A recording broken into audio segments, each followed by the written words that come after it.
We've made it to the one and only off weekend on the NASCAR Cup Series calendar, and because I love writing down lists and ranking things, I've come up with a new way to group every single NASCAR Cup Series driver based on their 2023 performance thus far.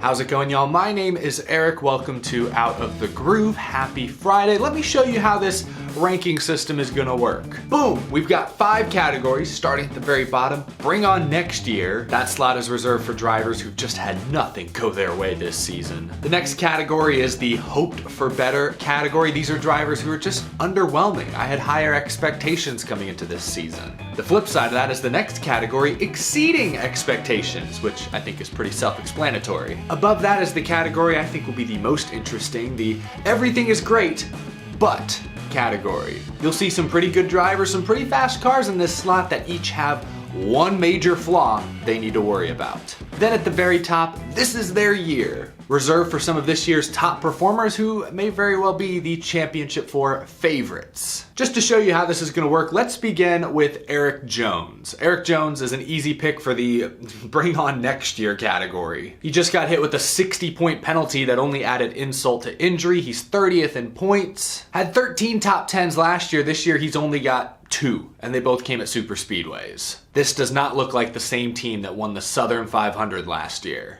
In the hoped for better category, I'll start with Austin Cindric. Made the playoffs last season, he's 21st in points this season. All of his numbers are down. Maybe that's just a Ford issue, but his teammates Joey Logano and Ryan Blaney have both been able to find victory lane. Cindric hasn't been close. Sophomore slump is a real thing, I guess, but I certainly hoped for better from Cindric this season. To begin the exceeding expectations category, let's start with Chris Buescher. He's already matched his top 5 total from last season. He's 11th in points. One stat that stood out to me, his average finish is nearly 4 positions better than any of his previous NASCAR Cup Series seasons to date. Now for the everything is great, but category. I think that description fits Ross Chastain. He led the points until recently. He slipped down to 4th. But since that wreck at Darlington, and then he got a talking to from Justin Marks, Chastain has finished 11th, 22nd, and 10th. And he's led only 1 lap.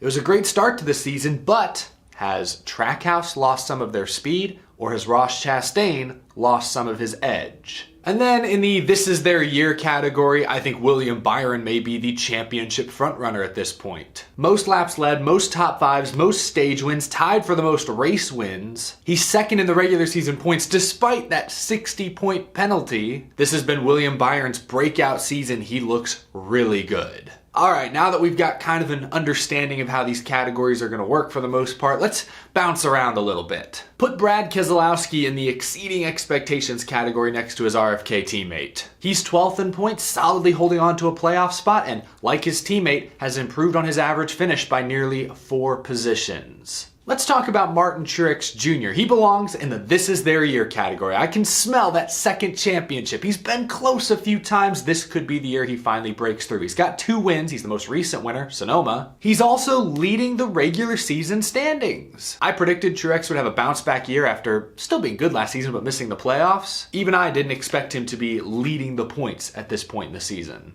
Kevin Harvick is winless, but is still top 5 in points in his final season. The but is that he's far exceeding his Stewart-Haas Racing teammates. Like, Harvick is 5th in points, Ryan Preece is 25th. I'd like to put Harvick in that top tier, but I'm afraid he'll be held back by his Stewart-Haas equipment. Let's just get the rest of Stewart-Haas Racing out of the way while we're here. Chase Briscoe, I'd hope for better. He made the round of 8 last season. He was a borderline playoff contender until the 120-point penalty, but I still believe Chase Briscoe could squeak out a win sometime in these final 10 weeks. He did lead over 100 laps at Martinsville, so I'm not going to put him in that bottom tier. I'm going to put his teammate Ryan Preece in the hope for better category as well. Maybe I didn't temper my expectations enough, but Preece is 25th in points, and that's with the help of, Chase Elliott missing a bunch of races, Briscoe getting a huge penalty, Austin Dillon getting a huge penalty, Erik Jones getting a huge penalty. Even with all that help, he's sitting right where Cole Custer was in points the last couple of years. I still believe in Ryan Preece's potential, but that whole team has not gotten off to a good start this year. And lastly, Eric Almirola, I am going to put him in the bring on next year category. You know, I say bring on next year, but we don't even know what next year will look like for Eric Almirola. It sounds like he's leaning towards retirement in my opinion, but officially I think he's still 50-50. His numbers this year are worse than the last 2 seasons. His lone top 10 came at Martinsville when all the Stewart-Haas cars had top 5 speed. If Eric Almirola hangs it up after this season, I wouldn't blame him. The Stewart-Haas cars clearly aren't as competitive as they once were, and I only say this because the timing is interesting. I'm not sure Eric Almirola is as committed or as dedicated as he maybe once was. We've got the 43 car in there. Let's put the other Legacy Motor Club at the bottom. Noah Gragson. I really hope he's able to make a full recovery from that head injury sooner rather than later because he needs reps. He's finished 30th or worse in more than half the races this season. Legacy Motor Club is in a lame duck season with Chevrolet. At this point, they need to focus all their attention towards Toyota, towards 2024, hitting the ground running at the start of next season. Let's rank the front row drivers, starting with Michael McDowell. I think he's actually exceeding expectations this year, and this may be a hot take. Because at first glance, statistically speaking, McDowell is actually worse than he was last year in most categories. Considering he lost crew chief Blake Harris to Hendrick Motorsports in the offseason, they brought a new guy in, Travis Peterson. I didn't expect McDowell to fully back up last year's results, but that being said, McDowell is only 14 points out of the playoffs as of now. Numbers may be a little down, sure, but he's really close to the playoffs. To me, that exceeds expectations. And let's put his teammate Todd Gilliland right there next to him. Gilliland's average finish is 3 positions better than last year, his rookie season. His points position is 4 spots better. And that's despite the fact that he finished 24th and 33rd in recent weeks driving for Rick Ware Racing. If he had stayed in that 38 car all year, he'd probably be much closer to his teammate in the standings. This may be controversial, but I'm putting Kyle Larson in that second tier. 2 wins, great. Second most laps led, arguably the fastest car on a consistent basis, but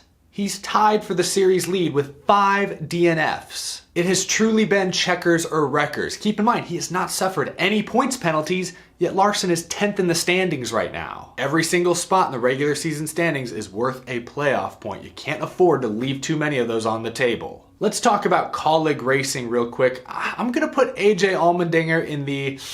I'll put him in the hoped for better category. He hasn't had a bad season by any means, just not a good one either. He's 20th in points, still within striking distance of the playoffs, but I'm honestly surprised he didn't lead any laps at Coda or Sonoma. I picked Allmendinger to make the playoffs this year, and I just don't see him pointing his way past Alex Bowman or Daniel Suarez unless he makes the most of every remaining road course. His teammate Justin Haley, honestly, I also have to put him in the hoped for better category. He's been fine. His average finish is a little worse than last year, but he's on track to score more top 10s. He's 23rd in points just like last year, so I don't know. I guess I hoped for a small step forward, and at least from a statistical standpoint, I don't pay attention to every single lap of every Justin Haley race, but when I look at the stat sheet, looks a lot like last year. So, I was hoping for a little bit better. Let's move back up to the top category. Ryan Blaney, this is his year. His average finish is on par with recent seasons, but he's 3rd in points. He's been very consistent, and he also just won his first points race in nearly 2 years. Remember how fast he was at Phoenix as a non-championship car last year? Watch out. Let's talk about the final 2 Hendrick drivers real quick. Alex Bowman, everything is great. Despite missing 3 points races, despite being hit with a 60-point penalty, Bowman is still holding on to the last playoff spot. He's been very solid, very consistent, but he does not appear to have anywhere near the same speed that his teammates William Byron and Kyle Larson have. And to make a deep playoff run, you need to win some races. All things considered, everything's great for Chase Elliott as well. He's been good in the races he's actually run. 7 top 12 finishes in 9 starts. He's lurking near the lead, but kind of like his teammate Alex Bowman, he also has not shown winning speed yet. And because he's 84 points below the cut line, more than likely he will need to win a race in these final 10 weeks. Let's talk about Spire Motorsports. Corey LaJoie, I'll put him in the exceeding expectations category. 22nd in points, his previous career best was 29th. Enough said. Unfortunately, I think his teammate Ty Dillon belongs in the very bottom category, although kind of like Eric Almirola, I don't really know what next year will look like for Ty Dillon. He may very well return to Spire, but if results were the only deciding factor, I would hope Spire would look a different direction or would try to do something different. I don't know if bringing 2 full-time drivers on board this year, they're just spread too thin, what the issue is, but that 77 car has just not been good, not even close. Let's talk Richard Childress Racing, beginning with Austin Dillon. I hope for a little better. His average finish has plummeted to 21.7, which is a career low. And unfortunately, that 60-point penalty has knocked him back to 28th. And things look worse for Austin Dillon when his new, granted, Hall of Fame, teammate Kyle Busch has come in and looked great. This could be Kyle Busch's year. He's tied for the most wins this season with 3. I predicted he'd win 4 or 5 at the beginning of this year, but he's on track to match those 8 wins he got his first year with Joe Gibbs Racing. I've always said a motivated Kyle Busch is a scary Kyle Busch, and he is motivated this year. Everything is great for defending champion Joey Logano. 9th in points, has a win, but his only truly great race this year was Atlanta. He won a stage, he led the most laps, he got the win, but that's a super speedway race. He's been pretty good most everywhere else, but I have higher expectations for Team Penske and the defending Cup Series champion. I hoped for a little bit better from Harrison Burton this season, a lot like Justin Haley, who's in that category with him. He just hasn't improved much from last year. Harrison did have that great race at Darlington where he finished 6th, rocking that sweet Jeff Burton throwback scheme. But beyond that one race, I just haven't seen much improvement from year 1 to year 2. I'll put current rookie Ty Gibbs in the exceeding expectations category. I know he's driving for a team with plenty of resources, but he's only 11 points outside of the playoffs right now. He's in that danger zone though of slipping into the hoped for better category because he got off to a great start, had those 4 straight top 10s at one point. He's now gone 8 races in a row without a top 10 finish. Still in a good points position, still a very young rookie. He's exceeded my expectations slightly, but he's cooled off a bit the past couple months. Let's talk about the rest of his Joe Gibbs Racing teammates. Everything is great for Christopher Bell. Hot start to the season, 5 top 5s the first 8 weeks, but since that Bristol Dirt win got him the regular season points lead, they have not consistently finished races, and he slid to 7th in the standings. He's still only 32 points back from the points lead. Some bad luck, sure, but I'm looking at his numbers. He also hasn't won a stage this year. He's the only driver in the top 10 in points right now without a stage win. That's what's keeping me from putting him in that top category right now. I will sneak his teammate Denny Hamlin, though, into this category. I feel like we say this every year now with Hamlin, but this is his year. He's 8th in points right now, not too bad. He's only got that 1 win, sure. But a stat that jumps out at me is that Denny Hamlin has led laps in 12 out of 16 races this season. I think he has the speed to contend for a championship 4 spot. They just have to be more consistent, and Denny Hamlin has to cut back on the mistakes like we saw at Sonoma last weekend. Couple more Toyota drivers. Everything's great for Tyler Reddick in his first year with 2311. Got a win early on with his new team, locked himself into the playoffs, but I need consistency. 6 finishes of worse than 20th. I thought this stat was interesting. His average start, since the West Coast swing at least, is 7.9.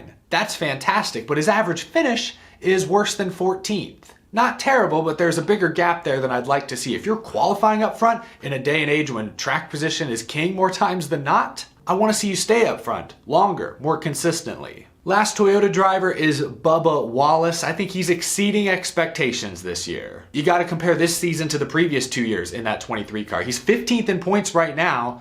This time a year ago, he was 25th. Year before that, he was 21st. This is the best start to a season he's had since he became a NASCAR Cup Series driver. So I think he's slightly exceeding expectations. Just need that win. Need to close the deal one of these weeks. There are only 2 more full-time drivers left to discuss. Let's talk Daniel Suarez. This pains me to say, but I did hope for a little bit better. He's still very much a playoff contender. He's only 3 points below the cut line as things currently stand. But his numbers are down across the board. He's only led 16 laps this season. His solid 7th place run at Gateway was only his 2nd top 10 finish since that season opening West Coast swing. I need to see a little more. I wanted to end this video though with our Daytona 500 champion, Ricky Stenhouse Jr. That team is clearly exceeding all expectations. It would be very easy for for a team like JTG Doherty to just rest on their laurels after winning the Daytona 500. But they have done the exact opposite of that. They have already matched their season-long top 10 total from last season. They're sitting 14th in the regular season standings. They'd be holding on to a playoff spot even without that Daytona 500 win. So Ricky Stenhouse Jr., JTG Doherty are certainly exceeding expectations.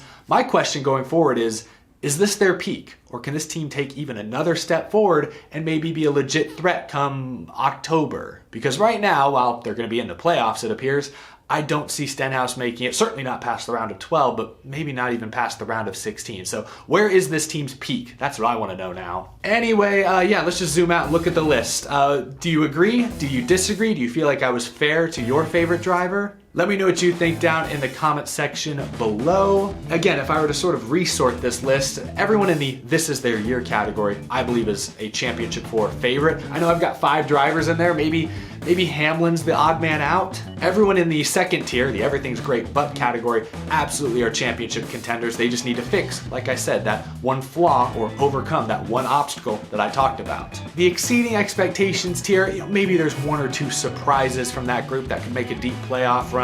But really, if we're talking championship contenders, I think it's going to come from one of those top 2 tiers. Thank you so much for watching this video. Let me know what you thought down in the comment section below. If you enjoyed, please leave this video a like. It helps me out a ton. If you're new and you love NASCAR, be sure to hit that subscribe button so you stay in the loop on the latest NASCAR news, rumors, we react to races, and a whole lot more. And thank you, my Patreon supporters, for your very generous support. I will see you again soon. Have a wonderful rest of your week, a great weekend. Take it easy, y'all.